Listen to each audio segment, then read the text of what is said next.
for nothing, but I want to know where all the cholos are at in Los Angeles. 18th Street, Florencia. Where's the leadership at?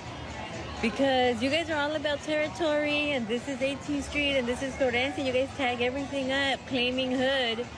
And now that your hood's being invaded by the biggest gang there is, there ain't a peep out of you. It's everyone else who's not about the gang life that's out there protesting and speaking up. We're out there like fighting our turf, protecting our people. And like, where you at? Tonight's red hot video, that is Vice Mayor Cynthia Gonzalez of Cudahy, California. She's a Democrat, of course, and looks like she's got something to do with Vice. Calling for her cholos. She wants the cholos in California, slang term for gang members, primarily poor, hard scrabble, illegal aliens and so on in Los Angeles, to step up and, she says, protect their turf, like she's part of a gang war in California. And against who? Against federal law enforcement officers, of course, that Democrats keep violently attacking. Despite deleting that video after the fact, Gonzalez is still being investigated by the FBI. And I got to say, should be a pre-dawn raid by the FBI with flashlights on helmets and a CNN camera crew across the street. Vice Mayor, I mean, how irresponsible. I mean, she's like an anarchist. An elected Democrat. Yeah, and she's a third worlder. This is the third world. It's the demonization of our law enforcement, it's the demonization of ICE. It's the death of civilization. Yeah, and California, as we've seen, with increased crime, you're also talking about the fact that they house over 1.8 million illegal aliens in their own state. I mean, quite frankly, at this point, they should just separate from the United States. I mean, they truly should be their own country because they do not reflect the American values. And quite frankly, this is what their whole motto has been: abolish ICE. You're now seeing with the victory of the New York mayor candidate, the socialist Mamdani, who's also saying that he will not cooperate with ICE and protect the illegal aliens. They protect the illegal aliens over American citizens. I think it's disgraceful. He wants to defund the police. He wants to abolish prisons. Yes, abolish prisons. Defund the police. And I've got to say, this vice mayor in California, what she's calling for is really not short of civil war.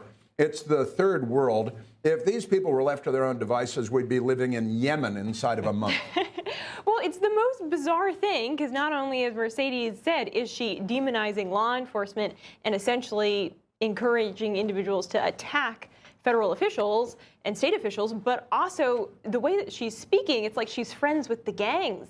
And it's almost like she's saying, hey, to my buddies, how about you guys exercise a little bit more violence? I mean, the fact that this is an elected official is just so bizarre. And I also think that this is really tragic when it comes to recruiting law enforcement, when you have elected officials who are speaking so disparagingly against our men and women in uniform. That doesn't make anyone This is so not isolated, by the way, in California. A different elected Democrat, the sheriff of Los Angeles, was mourning the innocent Iranians who were killed in Trump's strikes. Bombing of the nuclear facilities in Iran. Unbelievable that he's mourning the nuclear scientists and the generals who would have tried to unleash World War III on everyone. Now, he, like this deranged vice mayor, also deleted his post, but that's still their instinct, is to say yes to Iran, yes to illegal immigrants, and hey, why can't our gangs assault law enforcement? You might conclude that they're not on our side, and you might be right.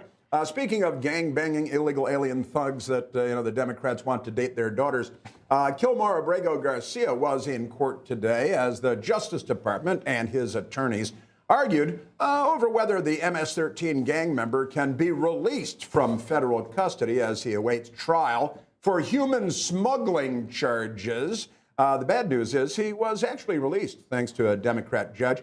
The good news is Garcia was then immediately detained by ICE outside of the courthouse. And I think the vice mayor there wants violence over that, doesn't she? Information. Truth is freedom. Is Newsmax. It's real news for real people.